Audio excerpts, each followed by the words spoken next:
Hello, and welcome to today's episode of Books in the World, a presentation of the Cape Cod Writers Center. If you enjoy chickens in any aspect, stay tuned because you're going to learn, as I did reading our guest book, How to Speak Chicken, by our guest, Melissa Caughey. Melissa, welcome to Books in the World. Oh, thank you for having me. It's a pleasure to be here. Well, I'm glad you feel that way. Now, the book, How to Speak Chicken, Yes. would imply that you are a chicken farmer or a chicken raiser. Yes. But that is not your basic profession. How did you get into chicory? Well, it's kind of a long, roundabout story. I guess, we moved to Cape Cod about 15 years ago, and my husband went to work, and I was pregnant at the time. So we decided I was going to stay home with the kids for a little bit. And the kids wanted a pet. They wanted a dog. But nobody was sleeping through the night at my house. And I started seeing chickens springing up in magazines, gardening magazines. I'm an avid gardener. And so when I had started researching about keeping chickens, I realized that they put themselves to bed at night. I thought, wow, that's pretty cool. And they didn't require much work, somewhere between a household cat and a dog. Had you ever been in a situation where you raised farm animals, chickens, or any other animal? Well, I was born in rural New Jersey, and so my best friend in my early, younger years, preteens, had a dairy farm. And so we would spend a lot of time with the cows. They didn't have chickens there, but certainly grew up around agriculture. And then I was whisked to Los Angeles, where I met my husband and went to college and all of those things. But you didn't have a farm aspect there. No. But I believe in lifelong learning, and so I figured, well, what's the worst that can happen? I may not like keeping chickens, and I can just, my friend had a bunch of chickens at the time because she was interested in the hobby as well, and she was from Germany, and so she said, what's the worst? I said, that I don't like it. So she said, if that happens, give me your chickens. And I thought, well, gosh, you don't know sometimes you're passionate or you have talents unless you figure things out. And it was successful this time. All right, let's go back to the actual moment. How do you go about it? You buy chickens? Yes. You buy wood to make a chicken coop? Or? Sometimes, sure. So to get started with chickens, there's quite a few ways that you can get them. Did you know that for over 100 years, the U.S. Postal Service has been delivering day-old baby chicks to people? I had no idea. So when baby chicks hatch and they're a day old, well, prior to hatching, they eat the remaining part of the egg yolk and the egg inside the shell. Okay. Okay, they ingest that, and then they hatch under the mother hen or in an incubator. All right, and you have a little chicken that's about that big. Yes, and they can live 3 days without eating or drinking anything because they ingested that portion of the egg. And that's Mother Nature's way of waiting for all the other eggs in the nest to hatch out. Okay. But that also allows them to ship them to us, sometimes overnight. So you contact a chicken raiser. A hatchery. The proper terms. Yes, a hatchery. All right. And they have different places online you can order them. And like a kid in a donut shop, you pick your breeds. There's different chicken breeds, just like dog breeds in a dog show. Chickens have been raised and reared for different things. There are chickens for the color of the eggs they lay. Some chickens lay chocolate brown colored eggs, or blue colored eggs, or pink, or green. I can't, outside of Halloween and Easter eggs, I don't remember seeing chocolate eggs or pink eggs. Yeah. But they do exist, and there are breeds that have been bred since the 1800s to have those characteristics. There are chickens that are skittish. There are chickens that are curious and want to sit in your lap. and are very friendly. But that's adult chickenry. Yeah. All right, let's go back to, all right, so Yes. you've ordered chickens. So yes, you can also get baby chicks at a local feed store, and you can go and select them on your own. But you bring them home and you put them in a temporary little home called a brooder. And that's where they stay at 95 degrees. Oh, they stay Keep warm. them very warm, like under a mother hen. So 95 degrees, and then you decrease the temperature by 5 degrees for the next 6 weeks. And they are fully feathered and ready to go outside at 6 weeks of age for the most part. Do you have heat lamps in the broodery? Yes, in the brooder you can have a heat lamp, or there's other, the chicken keeping world is changing, and so there's other safer things in addition to heat lamps that you can use instead.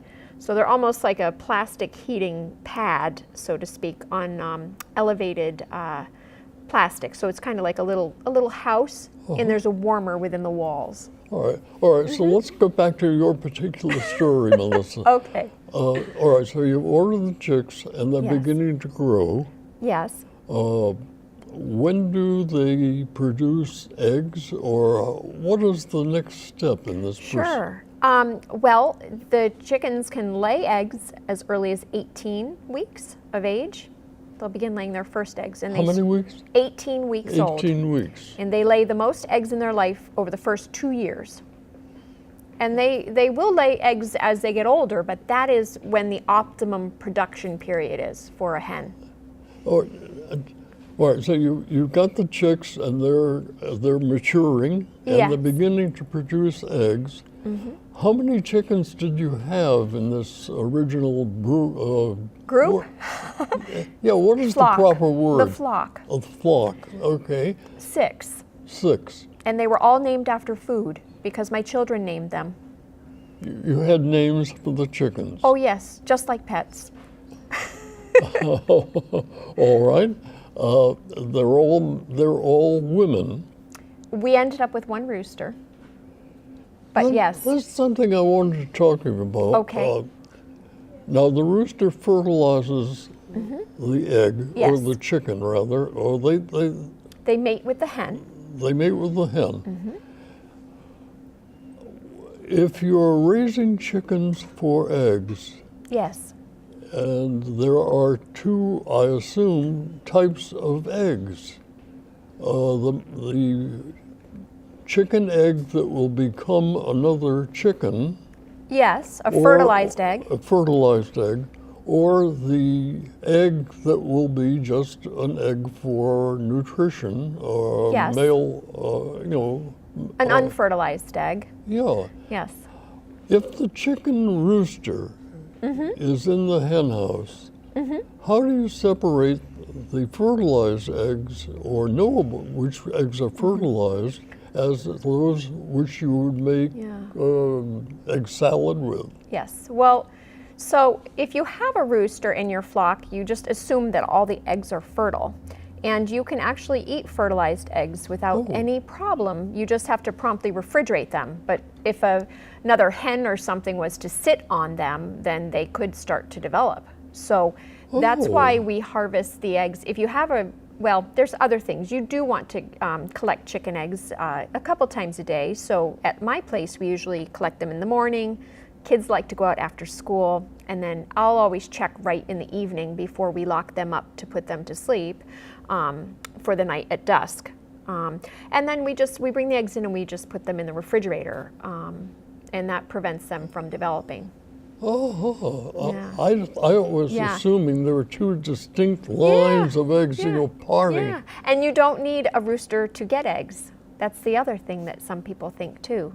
So the hens will still lay their eggs like clockwork. And those particular hens that haven't mated with a rooster, Yes. those are all eggs for the refrigerator, for cooking, for hard-boiled eggs, for egg salad. As long as the egg isn't cracked open or hasn't been sitting in a box for too long, then yes, it's... Well, that clears up a personal question of Yes, mine. and they don't even need to be refrigerated in the beginning either. Now, we're talking about a book called How to Speak Chicken. That would imply that you're talking to your chickens, and they in turn are making noises talking to you. Sometimes, yes.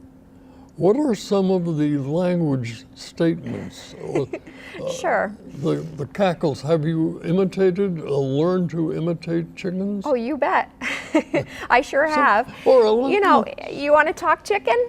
well, yeah, all right. that's the title of the book. Let's speak chicken. Sounds good. Well, I think I should back up a little bit and just tell people kind of how I realized that I understood what they were saying. And it turns out there are people who have dedicated their careers to studying the linguistics of chickens in birds.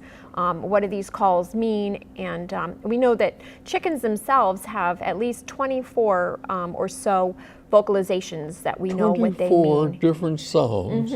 That we've determined what they, I mean, when I say we've, you know, scientists have determined what they mean. And I didn't really think about the linguistics of the chickens, but one of the things we did when we got those first baby chicks was that we had them in a box, like a brooder, but we carved out the front of it to look like a television set, and we put some wire there.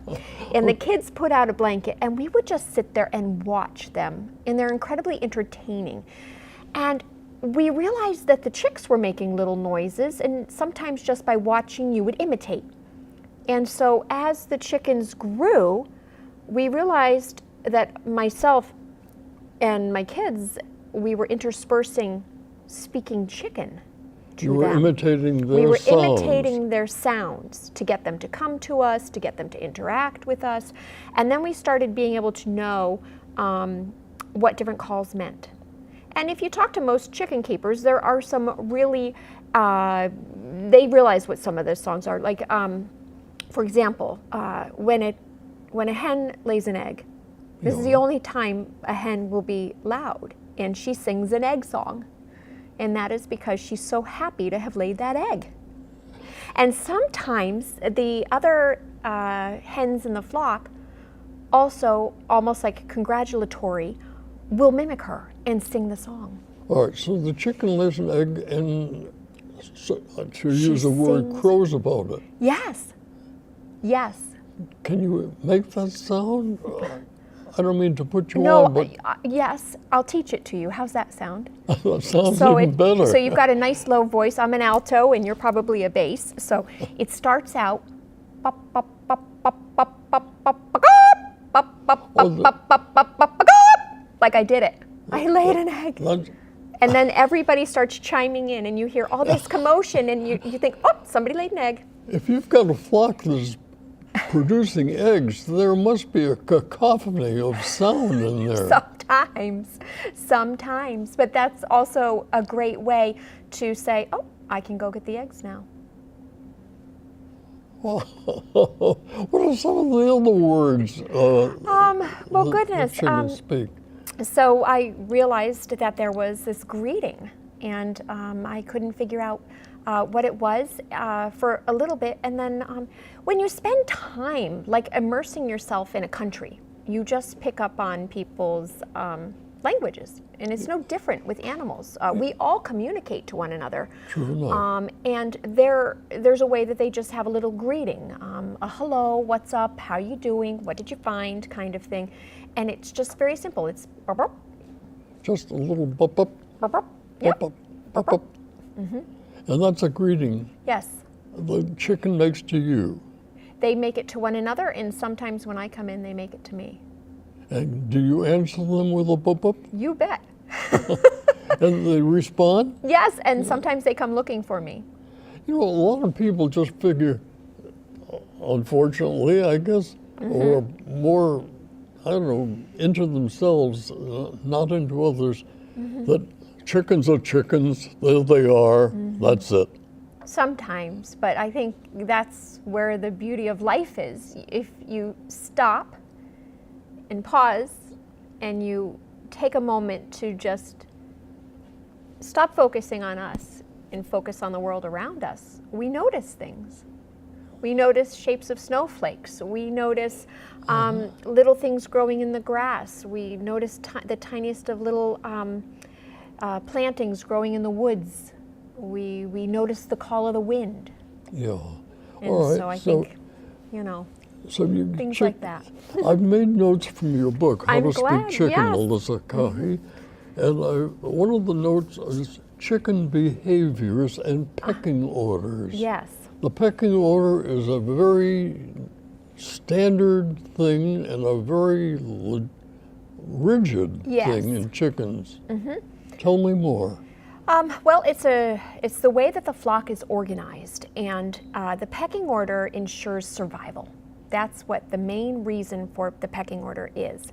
And certainly, this is a hierarchy, so almost like a government organization within the chicken in your flock. Every single flock has a different pecking order, and that maintains order. There's different ranks within the pecking order, and it keeps everybody more safe. So every flock usually has a head hen, and that's who's in charge. And the pecking order only really exists with the hens. The rooster is separate because he's the real big boss if you have a rooster. But how does this break down and delineate? If you have a whole bunch of chickens, where does the macho, to use the wrong word. No, it's fine. They're very macho, those roosters. The macho chicken start to be in charge, and the lesser chickens start falling behind. It starts in the brooder when they're only a few days old. And it tends to be the more intelligent hens that become the head hens, and they're usually the ones that will explore more or essentially they're more curious. They're the ones that begin to eat first or drink first. And you'll notice a little bit of pecking to say, and it's not spiteful pecking, it's just pecking sometimes to the back of the neck or the wing that says, hey, I'm in charge. Hey, you're under me. And so it sorts itself out. And then it's very stable, but sometimes if you're introducing new chickens, that pecking order has to re-establish itself, and that can take a couple weeks to fix itself. So, all right, so you have the chickens, and they're in order. The boss is the boss. The subordinate ones are subordinate. Yes. And if you bring in new chickens, they have to find their spot in this hierarchy, lowerarchy. That's right. Whoa. I was going to save this for the last minute. Oh, that's okay. The chicken or the egg, which came first? And as a chicken raiser, Alyssa? Well, they've kind of tried to figure this out, scientists, and from what they think, it had to be a chicken that came first. What we see as the modern day chicken had to lay an egg to make more modern day chickens, but it's thought that chickens, as we know them today, were first came from the jungle fowl in Southeast Asia. And so a red jungle fowl and a gray jungle fowl got together. And it was not an egg-laying chicken. Well, the jungle fowl will lay eggs, but basically they probably had something that looked like a chicken, and then they just kept breeding. It was genetics. Of natural beings that form what we look at now as a chicken. Yes. Yeah. And that chicken laid an egg. Yes. Well, you know, they think that chickens are descendants from T-Rexes. From the dinosaurs. Yes. Yes, the flightless birds or the flying birds. And think about a T-Rex, how short its arms are, that it just kind of went into wings. And now they even believe, some scientists believe, that the dinosaurs all had feathers. Yes, I read that. Yeah. So these are modern day little dinosaurs that are walking around, and even in the 2000s, chickens still retain the DNA to make teeth. And scientists... No, chickens retain the DNA to make teeth. Yes, the genetic code to make teeth. But chickens don't have teeth. No, because the gene is recessive, meaning that it's kind of turned off right now. But when scientists manipulated the genes in the lab and turned that gene back on for teeth, they grew chicks with teeth. I see a Jurassic Park in Me here too. somewhere. Isn't that scary? Where it keeps reverting all the way back, and a T-Rex dinosaur comes out and goes to your farm Oh, and lays an egg. could you imagine? That would be some story. I'm waiting for the picture, the movie to come out. One of the words you use in your book, How to Speak Chicken, Melissa, is the word compassion. Now, understanding and granting that there is behavior and a communication with the chicken farmer and the chickens he raises or she raises, where does compassion fit in the chicken world? Well, you know, the last portion of the book talks about the emotions and whether animals and birds can experience emotions. And I think everybody that has a dog knows that their dog expresses affection, happiness, that they're happy to see them when they get home from work, and they reciprocate just so much. And chickens are no different, really. And when we look at compassion, I think that it's important for people who keep chickens and raise chickens, whatever kind of animal they have, just have the compassion for the animal or for the environment. But chickens have compassion for one another as well. And How do they express it?